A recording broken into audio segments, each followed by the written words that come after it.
The air was running out. Lieutenant Olivia Mason checked her oxygen meter again and frowned. 3 hours left, maybe 4 if she breathed slowly. Her small scout ship drifted through space, engines dead after the Vexari fighter had clipped her. Wing. Olivia looked out the viewport at the uncharted moon below. It had no atmosphere she could breathe. The emergency beacon was sending its signal, but she was far from human space. No one would find her in time. She tried the radio again. "This is Lieutenant Olivia Mason of Earth Alliance. Does anyone read me?" Only static answered. The war with the Vexari had been going on for 2 years now.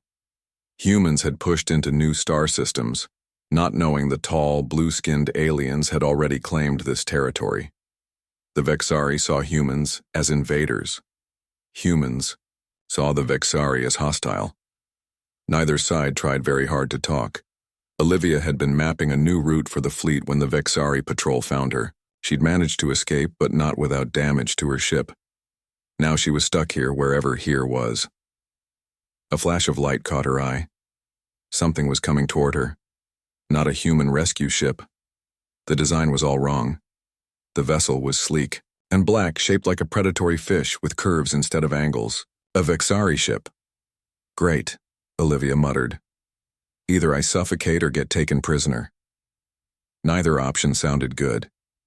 The alien ship grew larger in the viewport. It was smaller than a warship, but bigger than a fighter. A research vessel, maybe, or a commander's personal transport. It moved with grace, slowing as it approached her damaged scout ship. A beam of blue light shot out from the alien craft, surrounding Olivia's ship. Not weapons fire, a tractor beam. The Vexari vessel was pulling her in. Olivia grabbed her sidearm. It wouldn't do much good against a ship full of Vexari, but she wasn't going without a fight. The two ships connected with a metallic clunk. Olivia heard the hiss of an airlock forming. They were boarding her. She aimed her gun at the door and waited. The lock turned red, then green. The door slid open.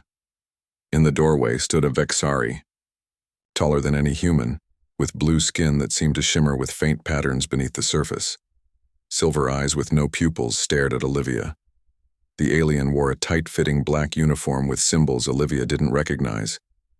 Olivia kept her gun steady. "Stay back." The Vexari tilted her head. Olivia was pretty sure this one was female based on the few encounters humans had documented. The alien spoke, her voice musical but flat. "Your weapon is unnecessary. If I wanted you dead, you would be." The Vexari's English was perfect, with only a slight accent that made her sound like she came from nowhere on Earth. "Who are you?" Olivia demanded. "I am Nixara, xenobiological research commander of the Vexari Empire." The alien took a step forward. "And you are my new specimen."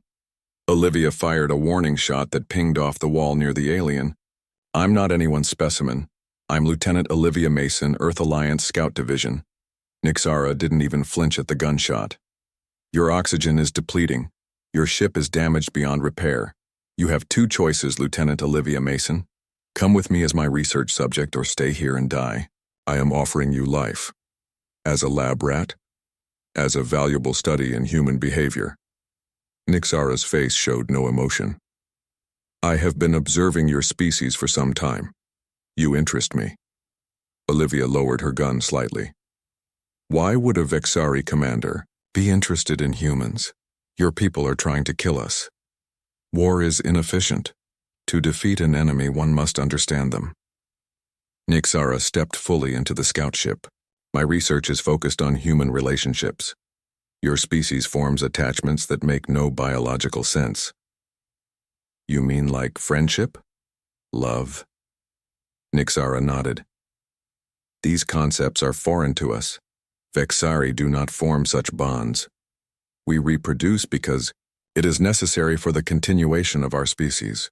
We do not seek pleasure in the act. We do not form family units. Our young are raised communally."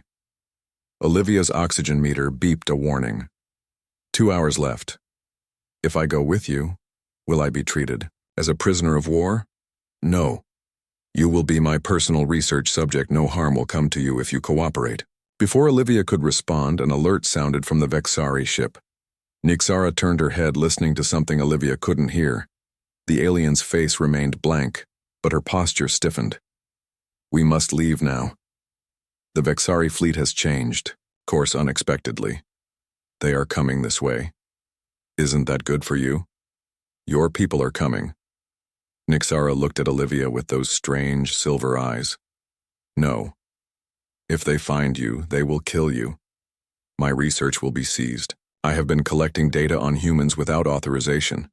My interest in your species is not officially sanctioned." Olivia understood then. This alien was some kind of rogue scientist, studying humans against her own government's wishes. "So, what's the plan? Come with me now. My ship, the Obsidian Shadow, can outrun the fleet. We will go somewhere neither humans nor Vexari will find us." Olivia's choices were simple. Certain death here, probable death with the Vexari fleet, or uncertain survival with this strange alien researcher. "Fine. I'll come with you." Nixara nodded once and turned, expecting Olivia to follow. The human grabbed her emergency pack and walked through the airlock into the Vexari ship. The inside of the Obsidian Shadow was nothing like human vessels. The walls seemed to pulse with faint light. The air smelled like nothing Olivia had ever encountered. Not bad, just alien. The ship was larger inside than it appeared from the outside.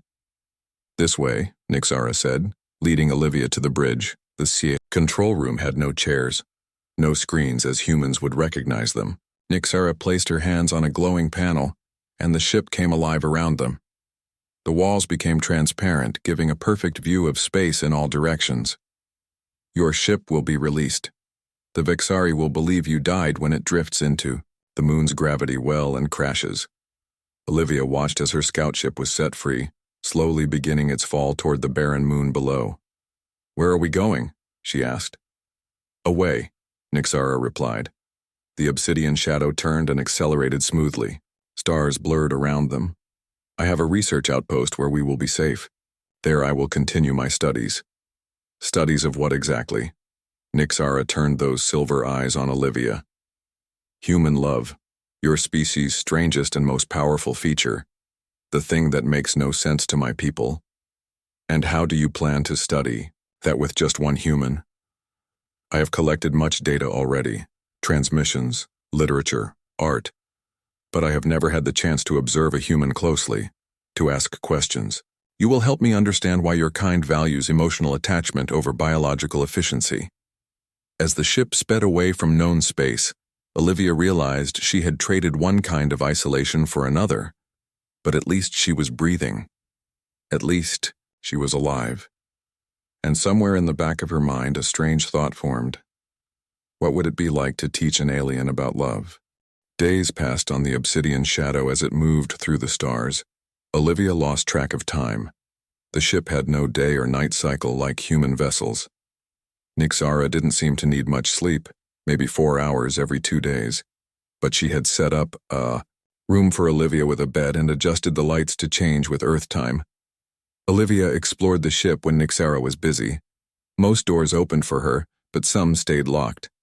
The Obsidian Shadow was bigger than she first thought, with rooms full of strange equipment and data storage. On the 5th day, Nixara showed Olivia her collection. One entire section of the ship was an archive of human culture. Screens showed clips of Earth movies. Glass cases held books, photos, even handwritten letters. Olivia picked up a worn paper notebook. "Where did you get all this?" she asked. "I have been studying humans for 7 of your Earth years," Nixara said.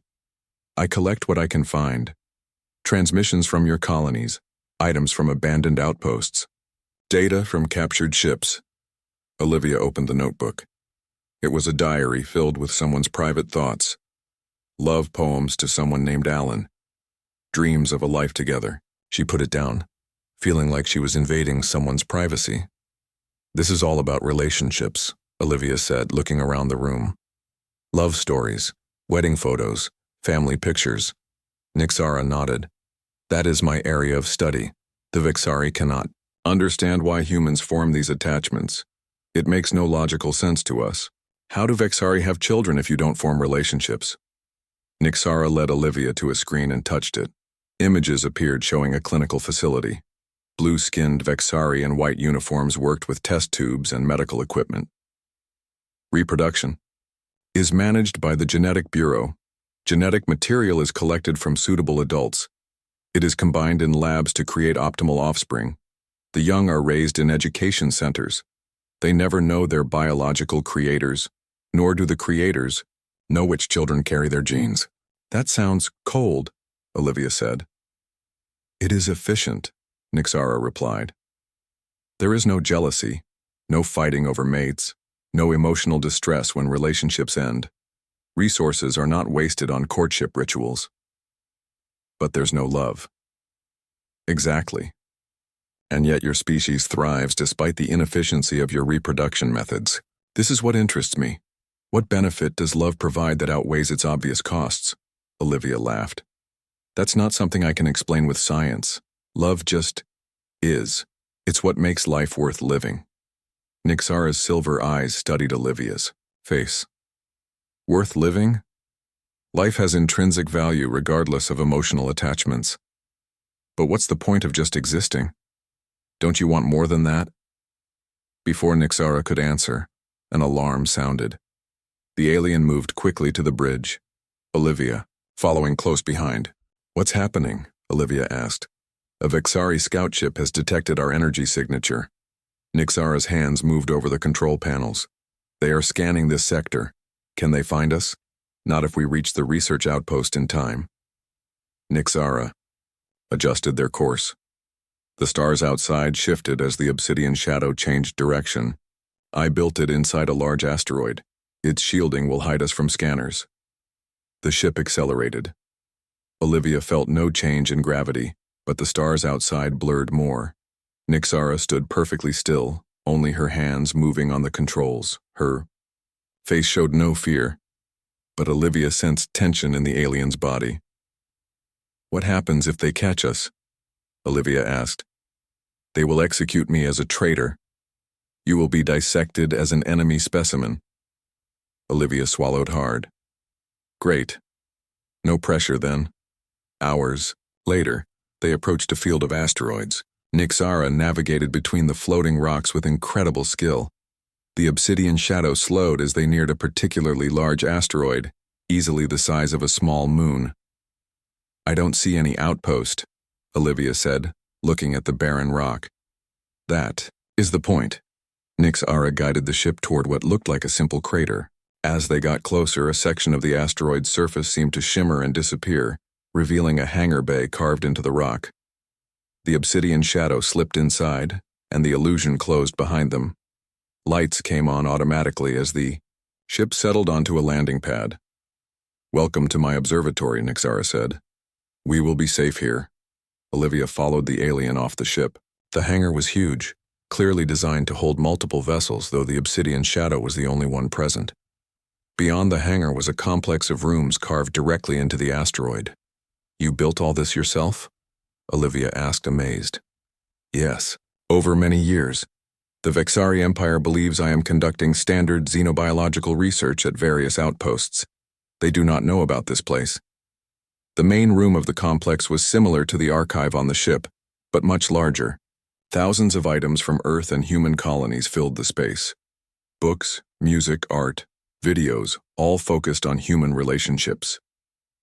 This is my life's work, Nixara said. The most complete collection of human relationship data outside of Earth itself. Olivia walked among the displays, stunned by the scope of it all. Why? Why go to all this trouble? Risk your life to study how humans love each other? Nixara was quiet for a long moment. Because I believe my people have lost something important. The Vexari were not always as we are now. Ancient records suggest we once formed bonds similar to humans, but thousands of years ago our leaders decided emotions were inefficient. They began selectively breeding for logical thinking and against emotional response. They bred emotions out of your people? Yes. And later, genetic engineering perfected the process.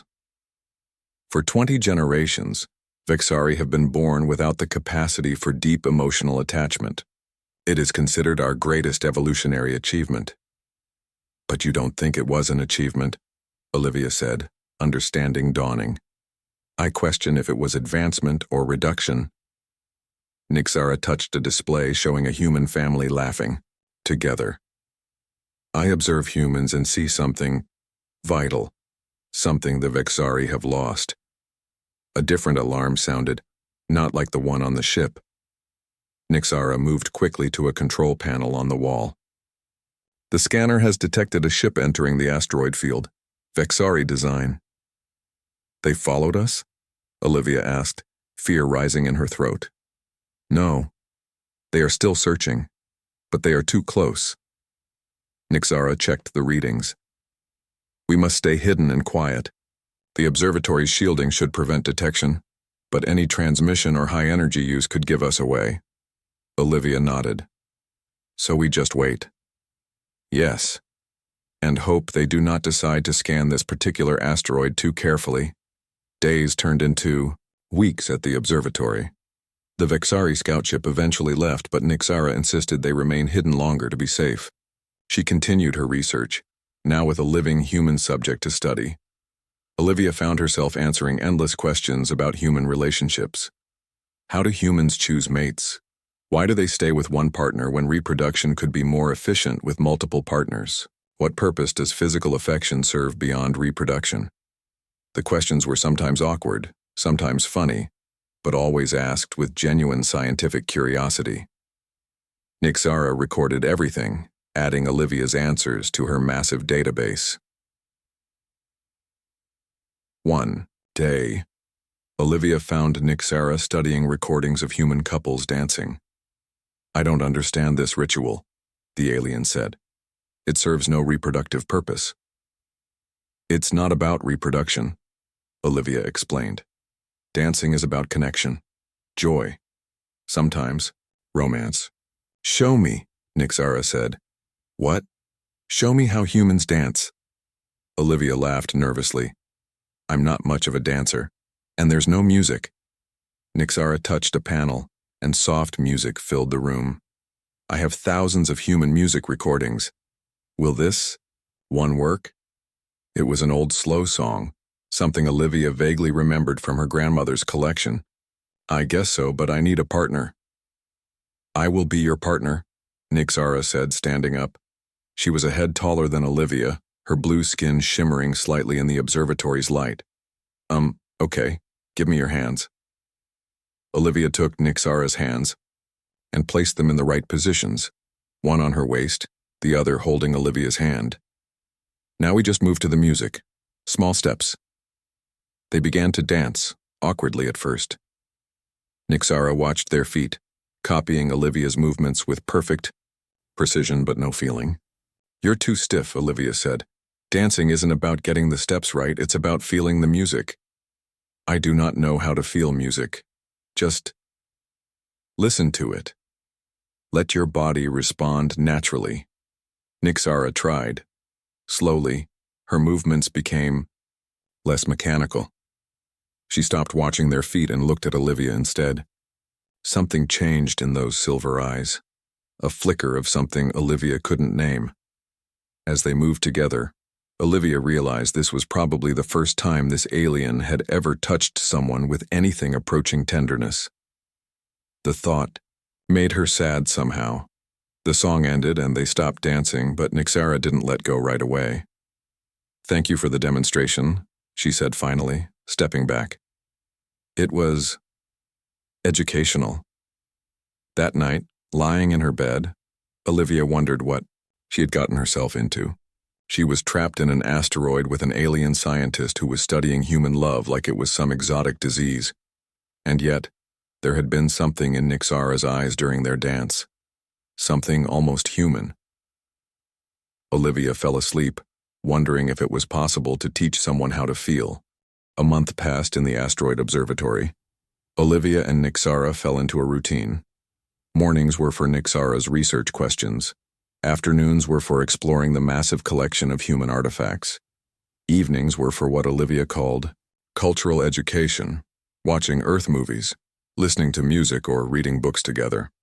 Nixara was a quick learner but struggled with emotional concepts.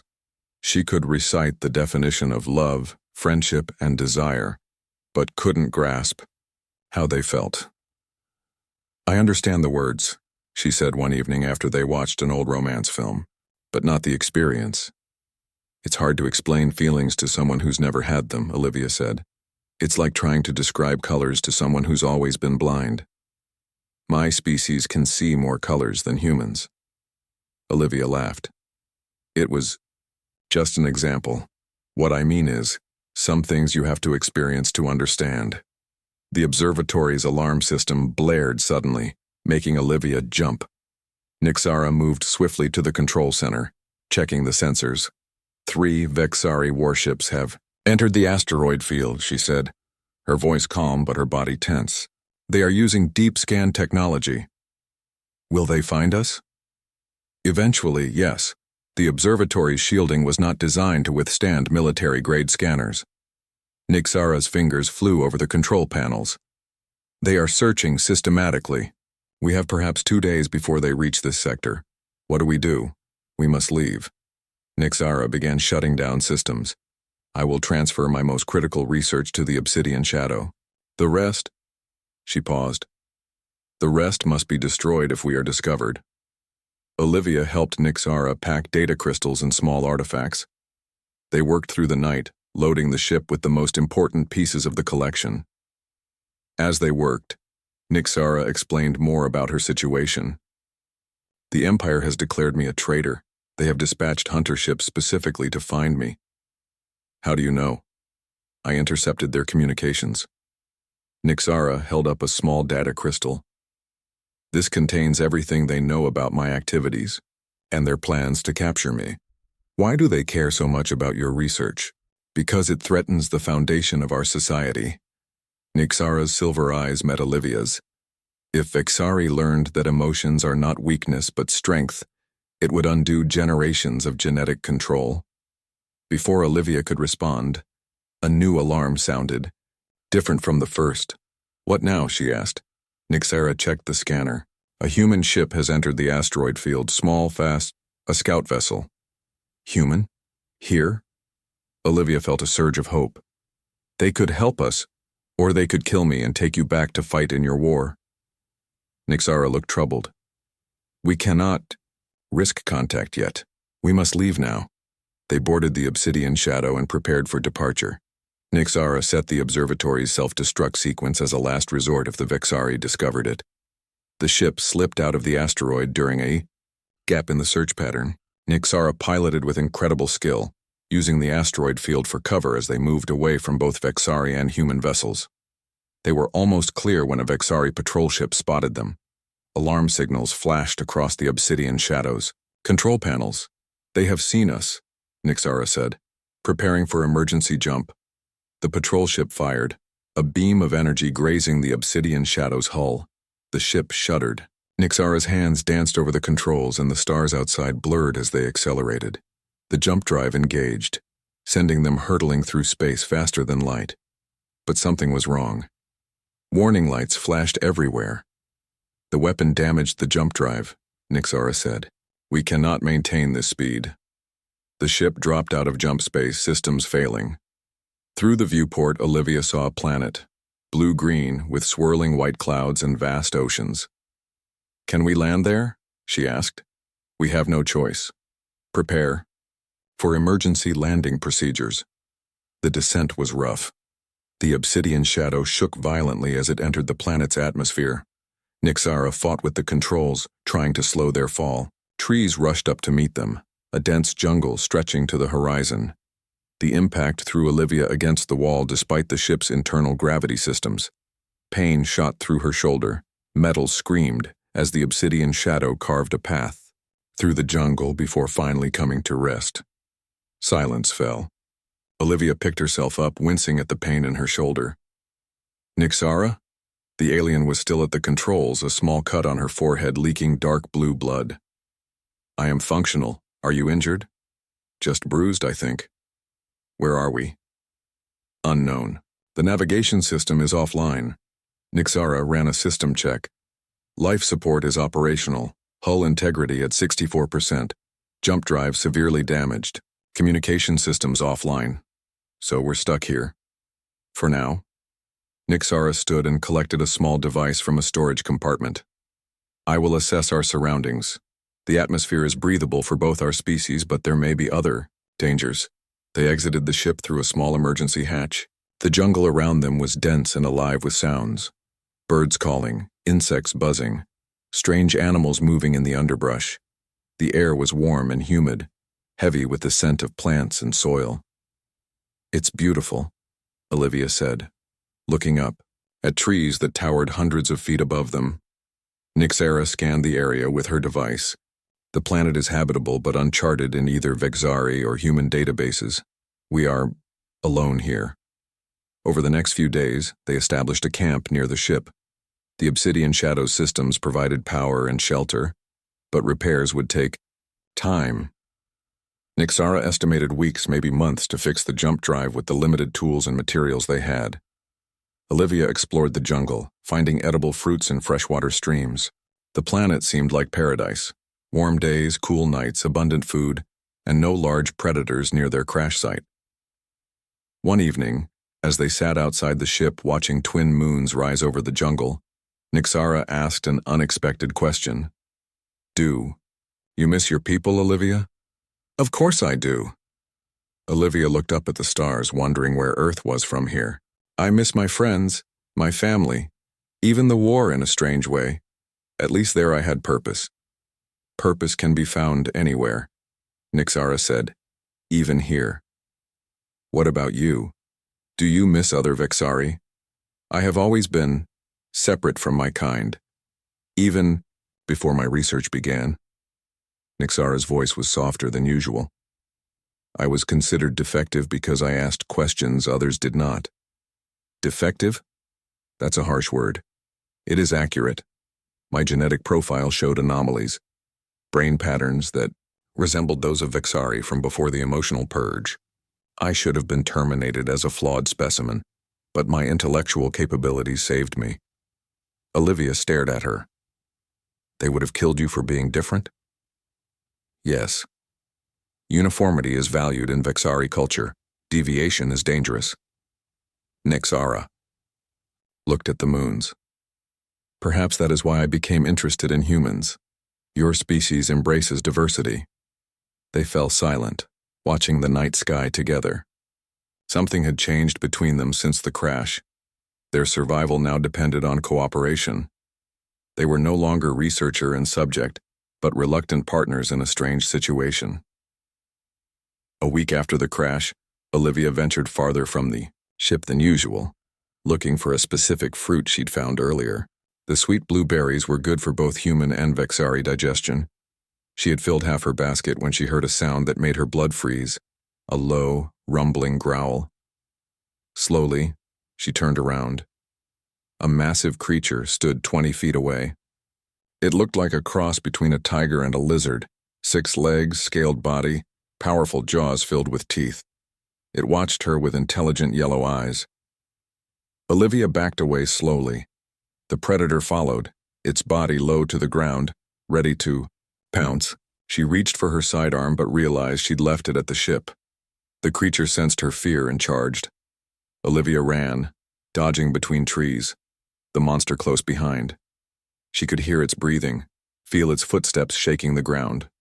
A root caught her foot and she fell hard, the wind knocked out of her. The creature leaped. Olivia closed her eyes, waiting for pain. Instead, she heard an energy weapon fire. The predator shrieked. She opened her eyes to see Nixara standing between her and the creature, a sleek weapon in her hand. The alien fired again, and the monster retreated into the jungle, wounded but alive. "Are you injured?" Nixara asked, helping Olivia to her feet. "No, just scared. How did you find me?" "I followed when I noticed you had been gone too long." Nixara examined Olivia's scraped hands and dirty clothes. "You should have taken a weapon." "I know. Thank you for saving me." Nixara nodded, but something in her posture seemed different. She kept one hand on Olivia's arm as they walked back to the ship, as if afraid to let go. That night, Olivia noticed Nixara checking the perimeter more frequently than usual. The aliens set up additional sensors around their camp and kept her weapon close. "You're worried about that creature coming back?" Olivia asked. "Yes. It showed unusual intelligence and hunting patterns." Nixara adjusted a sensor. "Your safety is important." "To your research, you mean?" Nixara paused, her silver eyes reflecting the campfire. "Not only to my research." The admission hung in the air between them. Nixara seemed troubled by her own words, as if she'd revealed something she didn't fully understand. Late that night, Olivia woke to find Nixara sitting by the fire, staring at a small device in her hands. It showed readings of some kind, waves and patterns Olivia couldn't interpret. "What is that?" she asked, sitting beside the alien. 3 months passed on the jungle planet. Nixara made slow progress repairing the obsidian shadow. Parts were hard to make from the raw materials available. Olivia helped as best she could, learning the basics of Vexari technology. They built a more permanent camp outside the ship. Olivia constructed a small garden growing edible plants they had discovered. Nixara created better defenses against the jungle predators that sometimes ventured near their home. Life fell into a routine that felt almost normal. During the day, they worked on repairs or gathered food.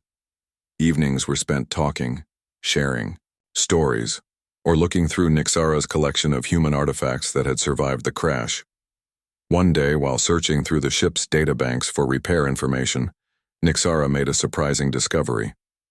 "Olivia, come look at this," she called. Olivia entered the ship's control room. Nixara had restored one of the main screens, which now showed complex DNA sequences. "What am I looking at?" Olivia asked. "I was reviewing some old research files that were damaged in the crash. I've managed to recover this data." Nixara pointed to 2 DNA strands side by side. "This is Vexari DNA, and this is human." Olivia stared at the screen. Even with her limited scientific knowledge, she could see similarities between the sequences.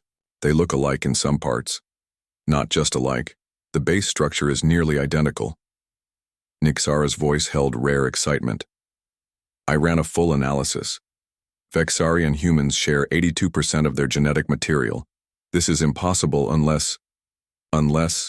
What? Unless we share a common ancestor." Nixara pulled up more data. According to these findings, Vexari and humans were once the same species, separated perhaps 50,000 years ago. Olivia sat down hard. "That's impossible. Humans evolved on Earth, perhaps not originally." Nixara brought up more screens. "Ancient Vexari records speak of a great migration after a cosmic event. Our ancestors traveled across the stars, settling on different worlds." "You're saying humans and Vexari are related? That we're like cousins?" "The evidence suggests this. Yes." Nixara scrolled through more data. "But there is more. The emotional differences between our species are not natural evolution. The Vexari genome shows clear signs of manipulation." "What kind of manipulation?" "Deliberate genetic engineering. After the separation, Vexari ancestors began selectively breeding for logic and against emotional response. Later, they directly altered their DNA." Nixara's silver eyes were intense. The ability to form emotional bonds was not evolved away, it was removed. Why would they do that? According to these historical records, there was a devastating civil war among early Vexari. Billions died. The survivors believed strong emotions had caused the conflict. They decided to engineer themselves to prevent such tragedy from happening again. Olivia tried to absorb this information. "So humans are what Vexari would be if they hadn't changed their genes?" "Essentially, yes. And Nixara paused, looking troubled. "My genetic anomalies may be atavistic traits, echoes of what we once were before the alterations." The implications were huge. This discovery could change everything about the war between their species. If humans and Vexari knew they were related, would they still fight? Or would they recognize each other as family separated by time and choice? Before they could discuss it further, The observatory's alarm system, which they had connected to the ship, began to blare. "Ships entering orbit," Nixara said, checking the sensors. "Multiple vessels, both Vexari and human." "How did they find us?" "Unknown, but they are here." Nixara's hands moved over the controls. 3 Vexari warships, 2 human vessels. She paused, focusing on one reading. One of the human ships is broadcasting an identification signal. The Horizon. The Horizon? Olivia's heart jumped. "That's Commander Porter's ship. She was my mentor at the academy. If we can contact her, it is too risky," Nixara said. "The Vexari ships are hunting me specifically. They will detect any transmission." "So what do we do?" "We must hide and hope they do not find us. The jungle provides some cover from orbital scans." But it was too late. The sensors showed smaller ships launching from both fleets, landing craft heading for the surface. "They've detected the obsidian shadow," Nixara said. "We must take what we can and move deeper into the jungle." They packed quickly: food, weapons, and the precious data crystals containing Nixara's research and the genetic discovery. As they were about to leave, Olivia had an idea. "The broadcast system. Can you send a short, focused message to just the Horizon? Something they would recognize as coming from me?" Nixara hesitated, then nodded. "A brief transmission might go unnoticed if timed correctly." She adjusted the controls. "What message?" Olivia thought quickly. "Send Mason to Porter. Remember the red sunset on Titan. She'll know it's me." Nixara sent the message as they slipped into the jungle. They moved quickly, following a path they had explored weeks earlier that led to a network of caves. From their hiding place, they watched landing craft descend through the atmosphere. 3 Vexari ships touched down near the obsidian shadow. 2 human shuttles landed a mile away. "They will find each other soon," Nixara said. "There will be conflict, unless we can stop it." Olivia looked at the data crystal in her hand. "We have proof that humans and Vexari are related, that this war is between cousins, not aliens. The Vexari High Command would suppress such information. They would call it false. But what if we broadcast it to everyone? Both fleets at once?" Nixara considered this. The observatory's main transmitter was destroyed in the crash, but there is a backup system in the emergency beacon. "If we could reach it." "It's worth the risk," Olivia said. "This could end the war." They made their way back toward the ship, moving carefully to avoid detection. Vexari troops had formed a perimeter around the obsidian shadow. Human soldiers were advancing through the jungle from the other direction. "We need a distraction," Olivia said. Nixara pointed to the ship's power core. "If I can trigger a controlled overload in the secondary systems, it will draw their attention without destroying the ship." "How do we get close enough?" "I can approach from the blind spot in their sensor array." Nixara handed Olivia the data crystal. "You circle around to the emergency beacon on the port side. When you hear the alarm, activate the transmitter and upload this data." Olivia nodded. "Be careful." "That is always my intention," Nixara replied. But there was something new in her voice, a warmth that hadn't been there before. They separated, each moving toward the ship from different directions. Olivia crept through the dense undergrowth, staying low. She could see human soldiers in the distance, Commander Porter among them. She wanted to call out, to reveal herself, but stuck to the plan. The ship's emergency beacon was located in a small panel on the outer hull. Olivia reached it and waited for Nixara's distraction. Suddenly, alarms blared from the obsidian shadow. Lights flashed, and the Vexari troops moved toward the rear of the ship where smoke had begun to pour out. Olivia seized her chance, opening the panel and activating the emergency transmitter. She inserted the data crystal and began the upload. The system was slow, damaged from the crash. The progress bar crept forward as she kept watch for any soldiers returning to her position. The upload reached 90% when a voice spoke behind her. "Lieutenant Mason?" Olivia turned to see Commander Porter, weapon raised but expression shocked. "Commander," Olivia said. "Don't shoot. I can explain everything." "You were reported dead months ago." Porter kept her weapon steady. What are you doing with the Vexari ship? It's complicated, but I need you to listen. We've discovered something that changes everything about this war. Olivia pointed to the transmitter. This data proves that humans and Vexari are genetically related. We share a common ancestor. Porter lowered her weapon slightly. That's impossible. It's true. And I need your help to broadcast this information to both fleets before they destroy each other. A commotion from the other side of the ship drew their attention. Shouts in the harsh Vexari language followed by the sound of energy weapons firing. Nixara, Olivia whispered, fear gripping her heart. The upload completed. The transmitter began broadcasting to both fleets in orbit. Olivia turned to Porter. Commander, please order your troops not to fire on the female Vexari. She's helping us. Porter looked skeptical, but nodded. Hold your fire unless attacked. She spoke into her communicator. I want the female Vexari taken alive if possible. They rounded the ship to find chaos. Vexari troops had Nixara surrounded, weapons pointed at her. She stood tall, defiant, her own weapon lowered. Traitor, one of the Vexari officers said in their language, which the translator in Olivia's ear converted.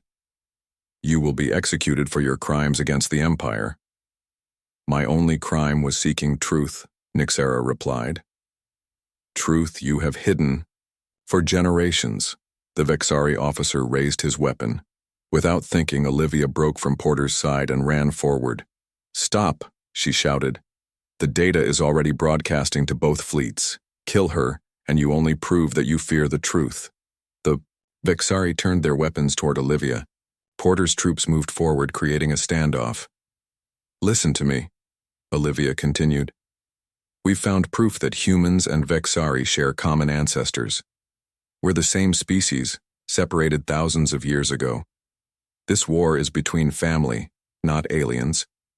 Lies, the Vexari officer hissed. Human deception. Dawn broke over the jungle planet, light filtering through the horizon's viewports. Olivia had not left Nixara's side. The alien remained unconscious, her blue skin paler than normal, the patterns beneath it pulsing weakly. Dr. Kathy Boyd entered the medical bay, checking the monitors.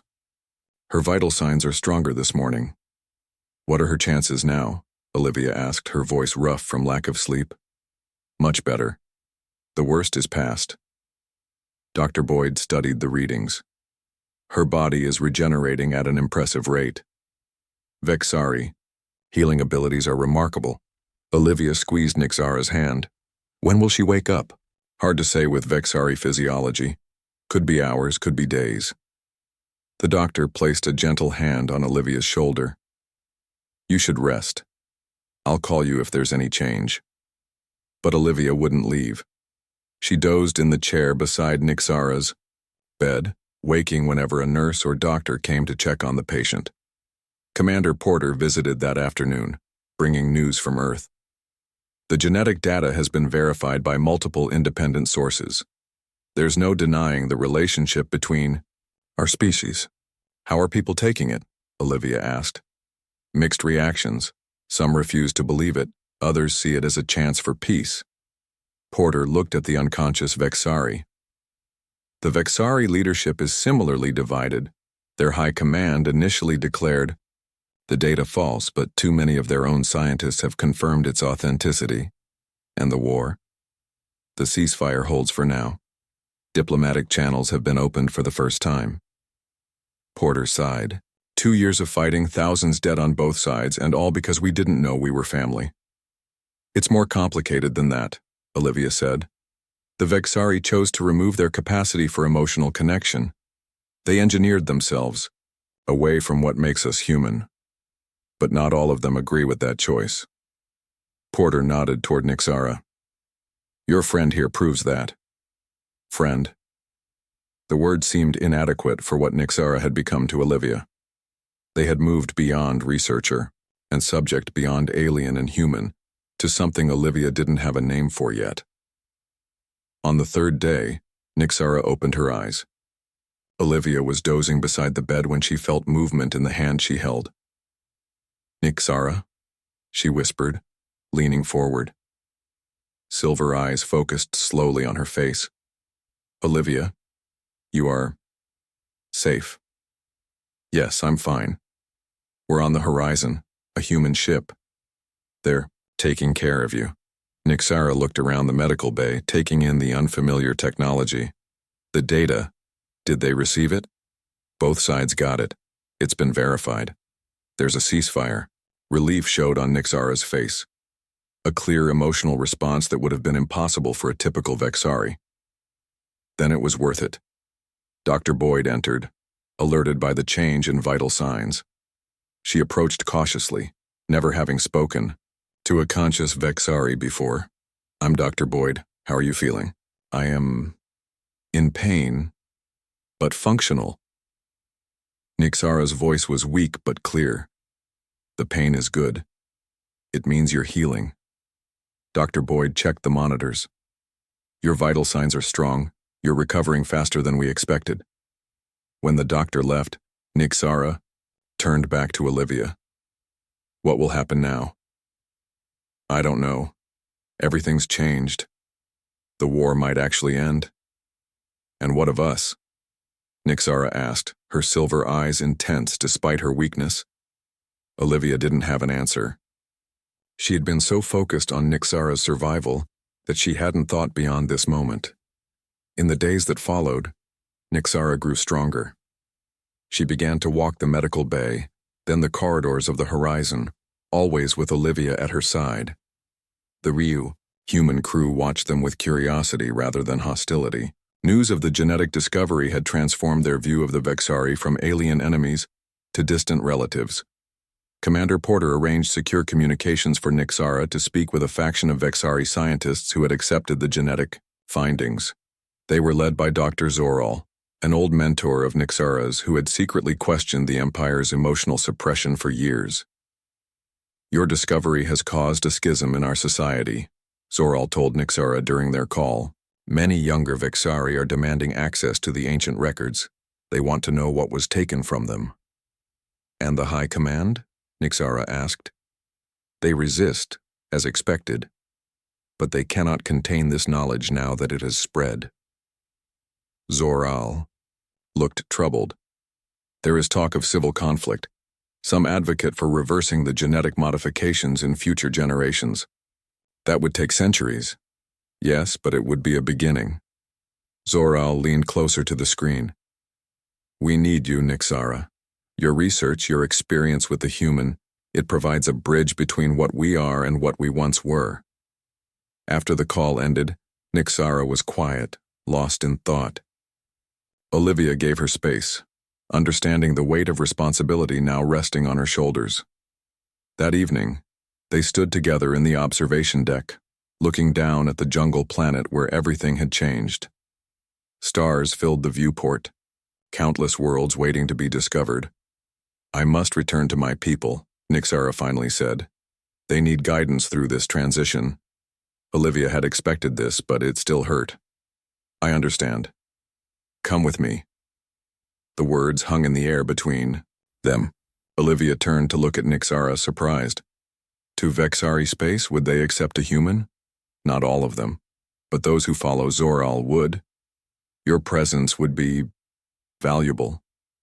Nixara hesitated, then added, to me personally, as well as to our cause.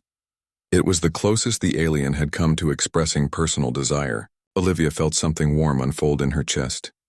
What would I do there? Help us understand what we've lost.